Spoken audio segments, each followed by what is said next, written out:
Olá pessoal, bem-vindos ao canal Software Mental. Aqui nós queremos expandir as suas fronteiras mentais para você ser cada vez mais protagonista da sua própria história. Vamos juntos em mais esse episódio e aqui nós vamos conversar mais uma vez com a Ivelise Vicenzi, a nossa colunista da área de publicações, que falam sobre o processo de desenvolvimento das emoções, desenvolvimento do cérebro, leituras indicadas, né, pelo software mental nessa área aí. E a gente está hoje aqui com a Ivelise para falar do livro O Poder do Hábito. Para quem segue a gente aí nas nossas redes sociais, vocês viram que a gente fez já uma série de postagens sobre trechos desse livro, que inclusive foram sugestões da Ivelise. E hoje ela está aqui com a gente para conversar um pouquinho sobre isso. Bem-vinda aí, Ivelise, mais uma vez. Olá, muito boa tarde, Ana. Obrigada pelo convite mais uma vez. É um prazer sempre grande estar aqui com vocês, ainda mais para discutir. É um livro bastante interessante, né, que é esse do Charles Duhigg. E esse livro, o autor, ele é, na verdade, ele é repórter investigativo, né, do New York Times. Esse livro original dele é de 2012. Eu tive acesso a essa edição, que é de 2015, e já estava na 19ª reimpressão. Então, assim, é um livro que tem um poder de venda bastante grande, até pelo inusitado do tema. É uma coisa que a gente não presta muita atenção no dia a dia, mas ele que governa a sua vida. Então, é bom a gente estar atento ao que é um hábito, né? Como é que isso funciona. Então, o livro é bem legal porque ele começa contando um pouco a história dos pesquisadores do Instituto de Tecnologia de Massachusetts.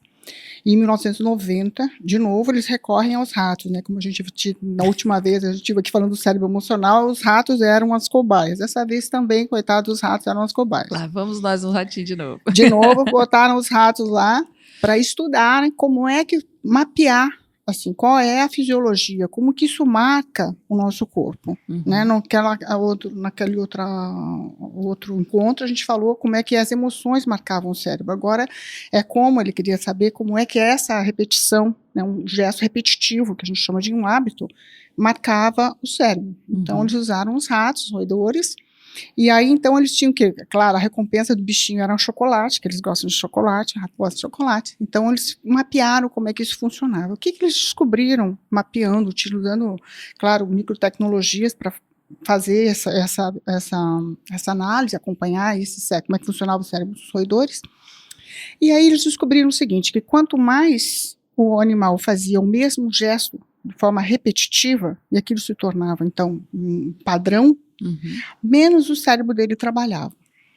Entendi. Então, assim, aí eles descobriram, então, que tinha alguma área do cérebro que ficava funcionando, que fazia com que ele fizesse toda a rotina, né, ou fizesse o padrão, que era, na época, no experimento, era andar dentro de um labirinto, até chegar à recompensa, que era o chocolate.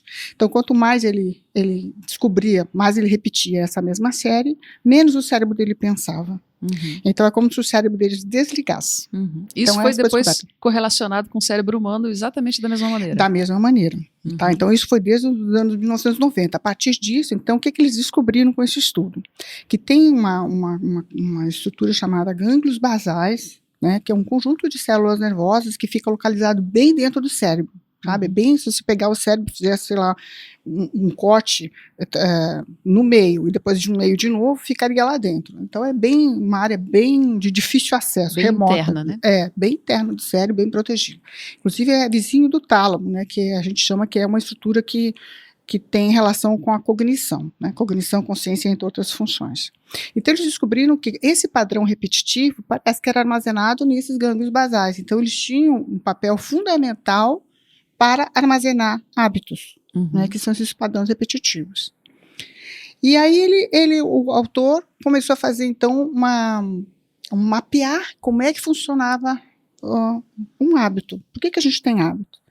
Aí ele falou assim, ele se interessou por hábitos porque é uma coisa assim que está muito presente na nossa vida, inclusive outros pesquisadores já tinham feito análise, e cerca de 40% de todas as decisões que você toma durante o dia não são decisões de fato, são apenas uma massa de hábitos, ou seja, assim, a gente é movido a hábito. Então é assim, o nosso cérebro ele foi assim construído, né, biologicamente ele se formou para economizar energia através da formação de hábitos. Então, é isso que a gente pode concluir a partir dessas pesquisas. Exatamente. Por quê? Que é o que um cérebro eficiente, ou seja, que consegue fazer uma ação sem utilizar muita energia, ou seja, funcionar em piloto automático, ele tem mais sobras, ou seja, mais espaço mental para que você possa criar outras coisas, esteja atento a outras coisas. Então, seria assim, digamos, a base da nossa atenção dividida. Né? Então, uma parte do cérebro mais primitiva, porque os gânglios basais são bem primitivos, estruturas bem primitivas, fica repetindo aquele padrão, enquanto você tem espaço mental para outro tipo de atividades mais criativas, digamos assim. Né? Então, assim, por exemplo, aquelas situações que acho que é bem comum, todo mundo já deve estar passado por isso, né? Você pega o seu carro na sua casa, por exemplo, e vai dirigindo até o trabalho, e quando você vê, você já está na frente do trabalho, você nem lembra que caminho que passou, por onde foi. Quando você viu, já estava lá, nem prestou atenção em nada, mas chegou. Então, isso é efeito dessa característica aí dos gânglios basais, é isso, né? Isso é a parte mais primitiva do cérebro tomando conta. É quase como se você pudesse deixar só a sua casca lá dirigindo o carro e você, de verdade, está pensando em 1000 coisas ao mesmo tempo. Exatamente. Então, assim, claro que existem hábitos que são mais simples, como escovar os dentes, por exemplo, né? Que também tem uma rotina, você não precisa todo dia aprender a escovar os dentes. Para andar de carro, também é um hábito, mas é um hábito muito mais complexo, que exige uma série maior, digamos assim, a rotina é maior. Mas o que é legal no livro é que ele traz como é que é o loop, né? Ou loop mesmo, em português, bem básico, do hábito. Então, todo hábito tem a mesma estrutura. Parte de uma deixa, né, que é um estímulo, aí você vai desenvolver uma rotina a partir daquele estímulo e vai buscar uma recompensa. Tá? Então, todo hábito que você desenvolve é do mesmo jeito. Deixa aquele gatilho, né? O gatilho é um clique, que pode ser um lugar, pode ser uma data, pode ser uma pessoa, pode ser um conjunto de pensamentos. Pode ser até uma emoção. Uma emoção, que é em milissegundos, uma emoção é super rápida, né? E aí aquilo starta, é uma chave que liga aquele. Quando essa chave é ligada, ou seja, quando esse estímulo é dado, essa deixa, o teu cérebro automaticamente já seleciona, automaticamente, sem a sua consciência. Você não precisa decidir. Exatamente. Já está decidido. Ele decide qual é a rotina que ele vai executar. E a partir dessa rotina você vai ter lá no final uma recompensa, ou seja, alguma satisfação, um prazer, alguma coisa que alimentou esse processo. Se a gente está falando de recompensa, ou seja, eu quero uma recompensa, você tem que querer aquilo. Então existe um anseio por trás disso. Esse loop, esse processo esse ciclo. Deixa recompensa, rotina e recompensa, ela só funciona se tiver, então, um anseio, ou seja, um desejo. O problema, né, é que a maioria dos nossos desejos, eles são emoções. E as emoções, elas existem no mundo do inconsciente. Então, às vezes, a gente tem uma dificuldade tão grande para identificar por que eu tenho um determinado hábito, como é que isso começou, porque ele começou com uma emoção. E aí eu tenho mais dificuldade de saber essa emoção. Então, o hábito é isso, você tem esse. Agora sim, a gente fala que um hábito não pode ser erradicado. Parece uma coisa fatalista, né? Uma coisa horrível. Meu Deus, eu tenho um péssimo hábito de comer, por exemplo, na frente da televisão. Eu quero erradicar isso, não posso? Pode. Mas ele vai ser substituído por um outro hábito. Então, você não consegue apagar o hábito, você consegue substituir o hábito. Substituir, porque você fica registrado. Substitui por causa da recompensa? É por isso? Quer dizer, você troca a rotina, mas a recompensa continua existindo. Exato. Então, assim, eles chamam isso de regra de ouro do hábito. Você deixa a mesma deixa, ou seja, o mesmo estímulo, a mesma recompensa, mas você vai mudar a rotina. Tá? Então, essa é a lógica. Quer dizer, é muito difícil mudar a recompensa porque é aquilo que você de fato deseja. Né? Aquele é o teu anseio. Então, tudo aquilo é feito exclusivamente para aquela condição. Um motorista, né? A questão do dirigir. Provavelmente o anseio dele, se a gente fosse pensar, é chegar onde ele quer, tá? Mas por que ele quer chegar onde ele quer na hora que ele quer? Porque ele quer autonomia, veja. A autonomia é uma coisa abstrata também, né? Se a gente for pensar. Mas é isso que move a pessoa a dirigir. Ela poder ir e vir a hora que ela quiser, digamos assim. Né? Então, assim, ele vai mudar a rotina, por exemplo, para estar mais atento, ou não usar o celular dentro, né, durante o percurso e tal. Ele pode mudar algumas coisas. Então, a regra de ouro é essa, mantenha a deixa, que tem que ser bem curto e grosso, uma coisa assim, bem simples dele identificar. A recompensa, que é o desejo que você tem, mas você vai ter que mudar essa rotina para você manter isso aí. Então, o que alimenta esse hábito é, com certeza, um anseio, que faz parte da recompensa, ligado à recompensa. Então, o trabalho principal é a pessoa identificar qual é a deixa dela que desencadeia aquele conjunto, né, de rotinas, aquele conjunto de comportamento, e qual a recompensa que ela quer depois. Exato. Se ela identificar a deixa e a recompensa, é só ela mudar a rotina, mantendo a deixa e a recompensa. Então, ela tem que ter esse olhar treinado para ver onde que começou esse negócio. E o que eu consegui no final, né? É isso que ela tem que ficar de olho. Vamos pensar assim, ó. A rotina é o mais fácil de identificar, porque é um conjunto de comportamentos. Para entrar no carro, eu entro, abro o carro, ponho a chave na ignição. Você sabe qual é a rotina, né? Então, ela é a mais fácil. A deixa também, eu acho, ela não é tão difícil, mas às vezes ela é complicada quando a deixa, por exemplo, é uma situação, um lugar, uma pessoa que acompanha você. Que starta aquela vontade de ter alguma coisa. Acho que pode ser até uma crença limitante, né? Sim, é um pensamento viciado que ela tem na cabeça dela, que é a deixa, pode ser. E ela fica naquela condição. E a recompensa é aquilo que ela sei que às vezes nem é tão simples. Às vezes a gente pergunta para a pessoa por que ela dirige, enfrenta o trânsito, o estresse, uma série de coisas, e a pessoa às vezes não sabe te responder por que é. Mas a grande maioria é por essa questão da autonomia mesmo, dá ela um poder de decisão. No fundo é isso. Agora, se a gente for pensar, é muito, muito louco assim, né? Porque existem bons hábitos, né? E existem hábitos destrutivos, ruins, que a própria pessoa olha e fala, nossa, mas eu não posso continuar fazendo isso porque isso me faz mal. Isso faz mal para o meu corpo, faz mal para o meu bem-estar, faz mal para as pessoas com que eu convivo, eu não estou conseguindo o que eu quero. Quer dizer, acho que todo mundo, se for pensar bem, né? Tem os seus hábitos mais complicados. Alguns não são ruins, mas não são tão problemáticos, né? Não são mais inofensivos, né? Por exemplo, aquela questão de não conseguir ir para a academia fazer ginástica, né? Quem nunca? Então é um mau hábito do sedentarismo, né? Que faz mal, tem repercussões, tem problemas na saúde da pessoa. Ela é capaz de perceber isso, mas tem uma dificuldade para fazer a coisa de um jeito diferente. E tem hábitos ainda mais destrutivos, realmente destrutivos, e que, da mesma maneira, a pessoa tem dificuldade para desmanchar. Um bom hábito, ótimo, excelente, mantém, né? Mas a questão é essa, né? Como é uma coisa incoerente, né? Como assim eu tenho uma recompensa num hábito destrutivo? É o que a gente chama de ganhos secundários. Então, vamos pensar assim, o cérebro, os gânglios basais, ele armazena o hábito, mas ele não faz distinção daquilo que é bom ou ruim. Ok? Então, ele não faz essa distinção. A partir do momento que aquilo me prejudica, eu posso fazer essa distinção e vou querer mudar a rotina. O que acontece que eu acho que é o mais complexo? É as pessoas tomarem primeiro ciência de que ela tem aquele hábito. Às vezes a gente fala, mas a pessoa no corre-corre do dia, ela não percebe. Ela acha que ela decidiu alguma coisa, ela não decidiu. Aquilo é um hábito. Aí, quando vê, passa o tempo. Passou o tempo. Então, assim, primeiro ela ter autoconsciência de que ela tem aquele hábito. Segundo, mapear esse hábito. Muita gente tem preguiça, a palavra certa é essa. Ou sempre espera, sei lá, alguma ação de fora que milagrosamente resolva o seu problema. Ou espera chegar num nível de destrutividade. Último, né? Exato, o último. Né? Aquele último já pedindo a água, né, no final do processo para mudar. Então aí ela vai ter que fazer uma descrição detalhada desse hábito. Então, a rotina inteira, depois ver, puxa, onde que iniciou, é famoso, eu tenho que pensar para mim. Então, a pessoa vai exigir dela um processo de autoconsciência. Ela vai ter que prestar atenção nela. Vai ter que prestar atenção nela. Então, ela vai ter que, ao invés de sair para o mundo exterior, que a gente tem mais facilidade, a gente vai ter que fazer o processo interno, o lock interno, olhar para dentro de si mesmo e fazer esse mapeamento.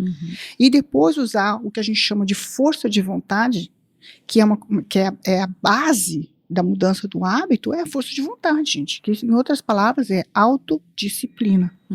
E a autodisciplina, ela não se desenvolve de um dia para a noite, né? É que nem um músculo, né, que a gente chama. Você tem que malhar muito para que a autodisciplina esteja num ponto adequado para a mudança do hábito.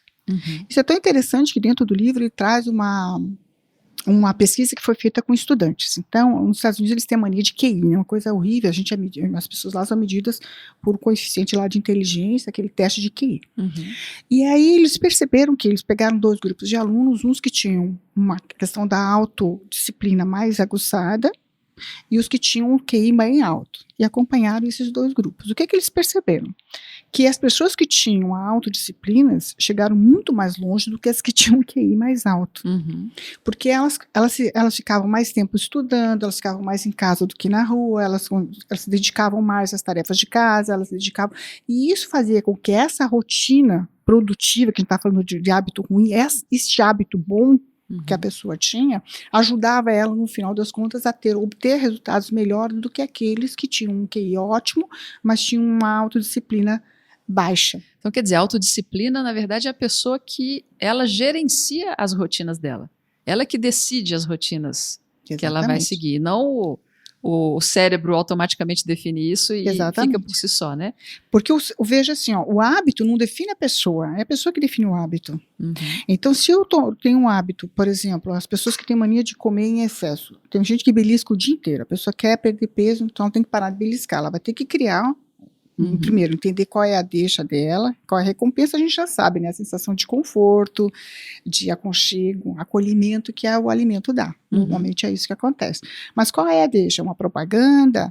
Ou é alguém dizer que ela não é bonita? Entende? Às vezes uma frase que a pessoa escuta, o sentimento gera nela essa sensação. Então, já que eu não posso mudar, eu vou comer, por exemplo. Né? Aqui é um hipotético.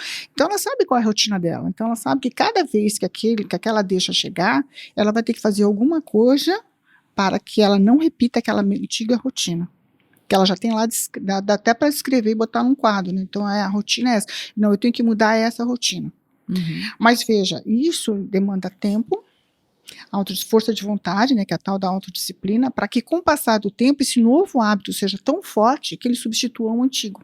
E a partir daquele momento, ela vai fazer também sem sentir, igual ela fazia antes. Sim. Então agora antes ela comia, agora ela não vai mais comer. Ou ao invés, vai substituir, ao invés de comer lá uma caixa de doces, eu sou obrigada a comer uma fruta. Só uma fruta, acabou, é minha ração, digamos. Quanto tempo leva para um novo hábito se estabelecer? Varia de pessoa para pessoa, porque assim, o mesmo hábito funciona, tem diferentes deixas e diferentes recompensas para diferentes pessoas. Então, infelizmente, não existe uma fórmula única e que dê um tempo único para todo mundo, até porque as pessoas que têm mais autodisciplinas têm a tendência a ter um tempo muito menor. Então, aquela história lá de 21 dias, 28 dias, não é bem assim, varia, não, na verdade. Varia. Quem é bem disciplinado, a tendência da pessoa é ela incorporar aquilo mais rápido. Pra você ter uma ideia, uma coisa muito louca que a gente nunca pensa, mas assim, ele estava colocando aqui no livro que eles perceberam do mesmo jeito que da autodisciplina na questão do estudo, famílias que os pais jantam com os filhos todos os dias, que acompanham o trabalho de casa dos seus filhos e uma série de coisas, têm tendência a se manter estável e os seus filhos bem encaminhados. Pelo hábito de jantarem juntos, de conversar e acompanhar o trabalho dos seus filhos, por exemplo. A pessoa que arruma a cama de manhã tem tendência a manter o orçamento. O que uma coisa tem a ver com a outra? De novo, a autodisciplina. Então, assim, são pequenos, se a gente for pega um hábito que você tem, você consegue extrapolar ele para várias áreas da sua vida. A gente chama isso aqui, o autor até coloca muito legal, chama-se hábito angular. Um hábito angular é um hábito que não é tão preciso, não é tão definido, por exemplo, como parar de comer à tarde, né? A questão, ou parar de fumar, que já é um vício. Nessa condição, eles são mais genéricos. Você pega, por exemplo, uma questão, eu quero melhorar a minha aparência física, digamos. Mas a partir do momento que você começa a pensar nisso, vou fazer exercício. Mas se você faz exercício físico, você já melhora não só a tua condição física, mas você começa a se preocupar mais com o que você come. Conforme você vai se sentindo mais bonito, você vai se arrumando mais, entende? Então, assim, na verdade, a questão de você se sentir mais bonita, mais autoconfiante, vai melhorar os seus resultados no sentido de que você vai se tornar mais ousado, mais extrovertido e uma série de coisas nesse sentido. Então, o hábito angular é tipo aquele hábito que ele se espalha por outras áreas da vida. Ou por várias dimensões da vida da pessoa. Por um leque. Então, assim, uma outra coisa que é legal, que o livro traz, é que apesar de a gente, às vezes, estabelecer esse novo hábito, para que ele seja duradouro, para que ele tenha uma eficiência em termos de tempo, eu preciso de um componente a mais. Como assim? Então, além da deixa, da recompensa, da rotina que eu já sabia, e além do anseio, que é o que alimenta todo esse loop, eu teria que ter um outro elemento, que ele coloca como fé. Mas fé não é fé em Deus, não. É fé em você mesmo. É você acreditar que aquele teu sonho, ou aquela tua proposta, ela é possível. Normalmente, isso a gente consegue através dos outros. Olha que interessante. Porque a pessoa, no começo, ela não tem muito autoconfiança de que ela vai conseguir dar aquela volta por cima. Mas daí ela vê, eu quero parar de fumar. Eu vou num grupo de pessoas de ex-fumantes, as pessoas colocam que elas também eram pessoas que nem eu e que conseguiram fazer aquilo. Então, é possível fazer. Para o passar do tempo, eu também passo a confiar em mim mesma. Eu também sou capaz de fazer isso. Ela fez. Então, esse componente de fora ajuda a manter a pessoa no trilho até aquele hábito de fato se efetivar e se tornar realmente um hábito. Então, quer dizer, uma naquele período de esperança, transição. essa esperança, essa fé de que é possível, ela vai conseguir fazer Ela vai isso. conseguir. Então, assim, ela vai atravessar momentos mais difíceis com esse apoio, digamos assim, né? Esse apoio psicológico, para depois aqui se tornar um hábito efetivo dela. Então, isso é muito comum nos alcoólicos anônimos, nos grupos de ex-fumantes. A pessoa ela acha que é muito complicado para ela naqueles, até porque um vício, quer dizer, faz uma diferenciação entre hábito e vício, né? O vício já é, o hábito você ainda tem um controle. Um controle que você é capaz de dizer assim, não, eu quero mudar minha rotina, e você vai mudar aquilo mais facilmente. Agora, no caso do vício, você tem que mudar, inclusive, a questão física. Né, a fisiologia. Então, você vai precisar de um processo de limpeza, né? De desintoxicação orgânica, para a partir daí você conseguir alguma coisa, não é? É porque então, já comprometeu até a química do corpo, já, né? O cérebro já funciona de uma maneira diferenciada, né? Então, nesse sentido, é que ele coloca que você precisaria desse grupo de apoio, digamos assim. Então, essas pessoas que passam por vícios, normalmente, ou hábitos muito arraigados, como comedor compulsivo, com os vigilantes do peso, eles precisam realmente de um acompanhamento, né, para que ele consiga efetivar. Mas o livro traz histórias muito legais, assim, eu vou contar, porque assim, ó, pessoas, a gente tem hábitos, pessoas, indivíduos, mas empresas têm rotinas. As rotinas são os hábitos das empresas, né? Então ele coloca assim que para você mudar uma rotina de uma empresa, você vai ter que escolher de preferência um hábito angular, alguma coisa assim que não seja muito pormenorizada, mas tem um foco, uma ideia absolutamente clara para todo mundo, onde você vai querer chegar com aquilo. Então, assim, a recompensa é absolutamente clara, né, naquele aspecto. Então, você quer a recompensa, vai fazer qualquer coisa para ter aquela recompensa. É a cenoura, né, à frente do burro. Então, ele conta aqui uma história que foi selecionado um novo diretor-geral de uma grande multinacional, inclusive tem aqui no Brasil, tem mais de 30 países do mundo, uma multinacional americana que trabalha com alumínio. E a fábrica de alumínio é sempre um ambiente extremamente perigoso, porque você trabalha com temperaturas em torno de 1.500 graus centígrados, então assim, qualquer erro é fatal, né? Então o negócio é esse. E ela, obviamente, está na bolsa de valores, tem acionistas e tal, todo mundo compra as ações, quer ganhar dinheiro com a tal da empresa. Aí eles foram lá, foram convidados várias economistas, pessoas da Bolsa de Valores e tal, para a posse do novo presidente. E esse presidente chegou lá, muito bem arrumado, muito organizado e tal, e começou falando que eu vim aqui falar de segurança. Todo mundo olhou e falou, será que eu entrei na sala errada? Segurança? Aí ele falou, o nome da empresa dele vai ser a mais segura empresa alumínio do planeta. Então, assim, esse cara não está entendendo. Nós viemos aqui para entender de dividendos, nós estamos aqui para entender de inventário da instituição. Quero saber de segurança, tá? Segurança é importante, mas tá, e daí?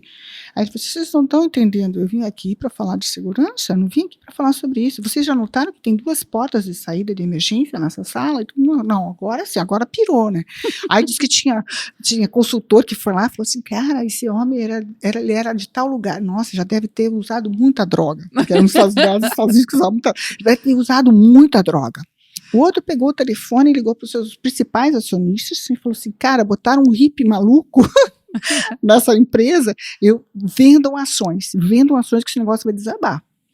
E aí ele falou assim que foi um desses que falou para os seus acionistas venderem as ações, que foi o maior baque que ele teve na vida, Uma ação errada foi aquela, porque na verdade em 6 meses as ações da empresa já valiam muito mais. Em 6 meses ela capturou 27 bilhões de dólares de valor de mercado, com a segurança. Mas por quê? Se a gente for pensar, tem uma lógica danada. Quem é que vai ser contra a segurança? Ninguém. Do mais simples funcionário até o mais alto executivo, todo mundo quer segurança. Só que para eu chegar nesse nível de segurança, eu mudei quase tudo. Ele mudou quase tudo dentro da empresa. Da forma que as informações eram repassadas, da forma que você tinha que captar as ideias das pessoas que trabalhavam na ponta sobre segurança, uma série de coisas. Então, com isso, ele mudou toda a estrutura, toda a rotina de trabalho da empresa. Então, 10 anos depois que ele saiu da empresa, que ele decidiu se aposentar daquele trabalho, a empresa valia muito mais, as ações valiam mais de 200 vezes mais do que quando ele pegou, porque ele falou de segurança, mas segurança, toda a empresa se engajou para fazer com que esses hábitos do dia a dia, ou seja, as rotinas de trabalho mudassem radicalmente. O âmbito angular, então. Então tem uma relação entre o âmbito angular, tanto no caso das empresas como das pessoas, com os seus princípios, os seus valores, né? Porque segurança é um valor, tá certo? É um princípio de trabalho, é um princípio de vida também, né? Então a gente poderia correlacionar o hábito angular com um princípio de vida, por exemplo. Sim, porque assim, é uma recompensa forte, não é? Se a gente for pensar, segurança é um valor, é uma coisa forte, vida, isso é segurança, é vida. A mesma coisa, um valor pessoal é aquilo que te move. É aquilo que te norteia. Então, assim, é claro que esse tem, digamos, um apelo muito mais forte do que você escolher alguma coisa mais simples, né? Mas você pode mudar tudo, até quem rói unha, entendeu? Assim, até eles colocam isso como hábito concorrente. Então, assim, a pessoa rói unha, aí ela pediu para a moça, por que você rói unha? Aí ela ficou lá, ela não sabia. Depois de semanas ela pensando, ela chegou, dava uma certa tensão na ponta dos dedos. E aí ela tinha que beliscar a ponta dos dedos, né? Porque ela queria um estímulo físico. E aí ela descobriu que a deixa dela, o início que iniciava isso tudo, era o tédio. Sempre que ela estava entediada, ela punha a mão na boca, porque isso dava para ela uma sensação de conforto quando ela roía as unhas, a recompensa dela. Então, a partir disso, quem tratou dela falou assim, olha, tá entediada, põe a mão no bolso ou senta em cima da mão. Você mudou a rotina, entende? E aí, no final, você vai ganhar como recompensa. Em vez de você utilizar no sentido de sentir o conforto, você vai ter que sentir o conforto de olhar suas unhas esmaltadas, por exemplo. Né? Então, ela ganhou uma manicure. Então, você vê, é uma forma da pessoa substituir um hábito simples por um outro hábito, né? Mais, digamos assim, mais produtivo, né? Pelo menos parou de roer as unhas. Né? Mas acho bem interessante essa ideia aí do hábito angular, tá relacionado ao princípio, porque isso pode dar uma força para a pessoa colocar vontade, né, colocar energia, colocar foco na mudança do hábito, né, porque principalmente à medida que as pessoas vão ficando, né, vão ganhando experiência de vida, vão se envelhecendo, vamos dizer assim. Gostei disso. Vai ficando mais claro para ela o que ela quer, o que ela não quer, do que ela, aquelas coisas assim, que às vezes o princípio de vida não é uma coisa, eu acho isso muito importante. Às vezes o princípio de vida vem como algo que ela não quer de jeito nenhum. Até porque já passou por aquilo antes na vida e falou, não, isso nunca mais na minha vida. Não sei, né, quem está ouvindo a gente aí pode ter, talvez se lembre aí, comece a pensar, puxa, realmente, ó, tem umas coisas que aconteceu uma vez, aconteceu 2 vezes, não vai acontecer a terceira, mas nunca mais eu quero isso na minha vida. Isso é um princípio de vida, né? E a pessoa pode, a partir daí, organizar uma série de novas rotinas para que aquilo não aconteça de novo. Com certeza. Com base nesse princípio, né? Então, é uma forma, a gente vive falando da questão da mudança, não é? Então, é uma forma de você mudar com planejamento. O hábito te permite mudar com planejamento. Eu sei que eu tenho aquele comportamento, então eu posso mudar, interferir nesse comportamento, porque eu fazendo uma ação planejada, ou seja, mudando a minha rotina, que eu vou chegar naquele resultado. Ou que eu não vou obter, né, um resultado semelhante a alguma experiência traumática que eu já tive. Então, veja, o hábito, na verdade, ele nos ajuda nesse aspecto, se a gente for pensar, né? Porque, como a gente já falou, ele libera espaço mental para que você possa usar o seu cérebro para coisas, novos desafios, para ser criativo em outras áreas. E eu posso ter um nível de satisfação pessoal, muito maior se eu descobrir as rotinas que me são tóxicas, que não são positivas, ou que coisas que eu não desejo mais na minha vida, substituindo isso. Dá trabalho? Dá. Trocar um hábito não é simples, não é rápido e não é fácil, mas é possível. E isso eu acho a coisa mais importante. É possível. Então vamos lá, vamos fazer, vamos tentar fazer o negócio acontecer. É isso, ou continuar tendo os resultados que não estão satisfatórios, né? Com certeza. E assim, a gente sempre fala muito isso, né? Que tudo que a gente obtém na vida é reflexo do acúmulo de rotinas mesmo, né? As coisas só acontecem com você porque você vem fazendo coisas para chegar nesse objetivo, né? Pode até não ser um objetivo claramente definido, pode ser um resultado que você nem estava achando que era isso que ia acontecer, mas se ele aconteceu é porque teve uma porção de coisas que se acumularam antes que levaram àquilo, né? Então, todo resultado é fruto do acúmulo de coisas que a pessoa foi fazendo para chegar naquilo ali. Se ela tem um resultado é porque ela fez coisas antes que levaram aquele Ela teve uma resultado. rotina, né? Ela teve uma rotina na vida que desembocou naqueles resultados, né? E se ela não está gostando desses resultados, ela precisa olhar o que foi que ela fez. Exatamente. De uma maneira consistente, cumulativa, repetitiva, que levou aquele resultado, né? Exatamente. Então, assim, eu acho que a gente pode mudar isso. Aí eu fiquei pensando, e eu achei até legal que no final do livro ele também faz a mesma indagação. Porque quando eu estava lendo, eu fiquei pensando, falei, cara, e onde foi parar meu livre-arbítrio, né? Essas horas eu já tinha achado que tinha ido pro saco, né? Eu falei, cara, onde foi parar? Porque no fim das contas, no final das contas, 40% é só hábito, que você não tem noção do que você está fazendo, o teu cérebro toma as decisões da rotina que acha que ele é mais interessante, e como é que se fica nessa situação? E aí ele apresenta o importante do estudo do cérebro é isso, né? Que você começa a mapear, você consegue ver as diferenças de um estado consciencial, né, para outro. Então, a questão, por exemplo, do sonambulismo, onde a pessoa também sonha e ela também faz coisas que ela não quer fazer, né? Ela anda pela casa, ela também está em piloto automático. E a questão, por exemplo, do terror noturno. E que é uma agonia, para quem não sabe, né, o terror noturno normalmente acompanha mais crianças até o início da adolescência, mas tem gente adulta que já também tem narrado, mas são casos raros, que é onde a pessoa passa por uma intensa aflição, normalmente de perseguição ou de excitação sexual. Então, ela tenta se livrar do perseguidor dormindo, ou ela tenta fazer o ato sexual mesmo contra a vontade da outra pessoa. Aliás, ela nem escuta outra pessoa. O corpo dela faz aquilo, ela em si está dormindo. Então, o cérebro dela em tese está dormindo. E o sonâmbulo também anda e faz uma série de coisas. E se a gente for pensar, o hábito também, você faz um monte de coisa que você não está pensando naquilo. Você, na verdade, entrou meio que em piloto automático. Como fazer essa distinção das coisas? E aí ele coloca aqui duas histórias muito interessantes. Uma é de um senhor que ligou para a polícia dizendo que ele tinha matado a esposa dele. Desesperado, literalmente desesperado. E ele, então, teve um sonho que ele não lembra nada, ele só se lembrava que ele estava sendo perseguido. Mas ele era sonâmbulo.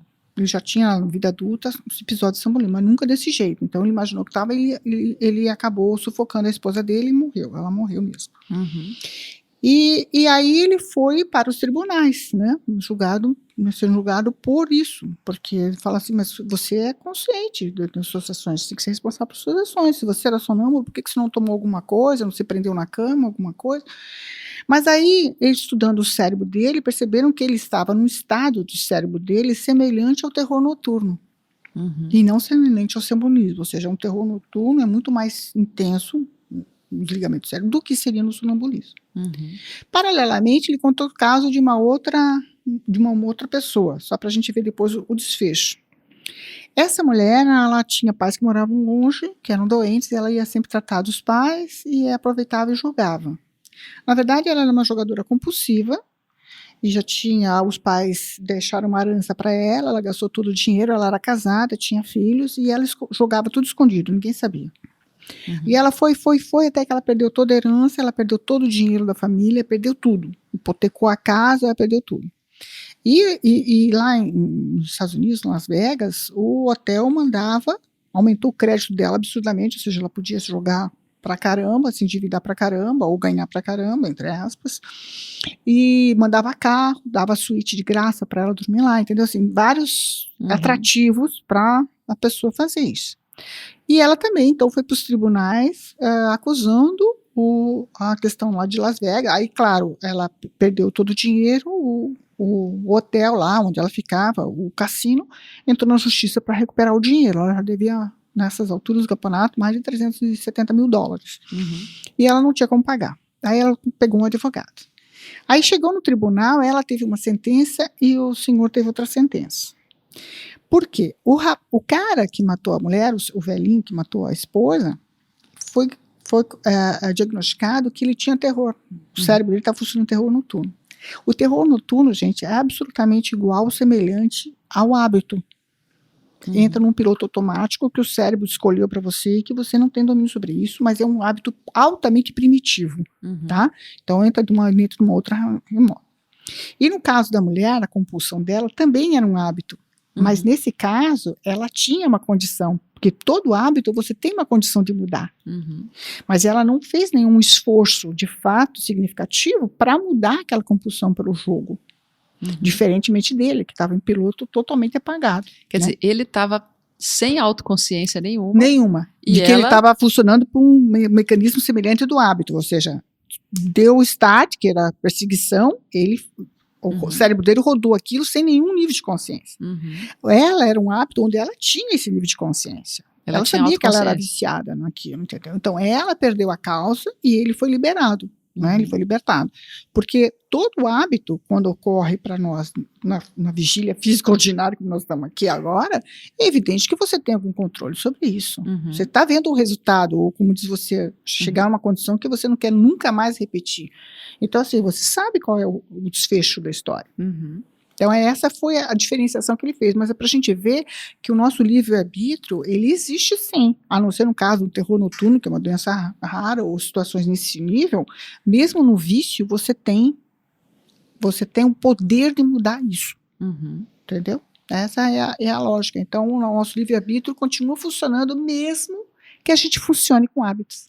Então, a mensagem final que ele deixa no livro é que todo hábito pode ser mudado. Todo hábito pode ser mudado. Sempre é possível mudar. Basta você ter força de vontade, que é o ingrediente principal, para que você consiga mudar uma rotina, fazendo dela uma rotina construtiva. Muito bem. E começa identificando a deixa e a recompensa. Porque a rotina é clara. Muito bom. Então, minha gente, isso aí são boas dicas. Acho que a gente pode aproveitar essas palavras finais aqui para ir encerrando o nosso episódio.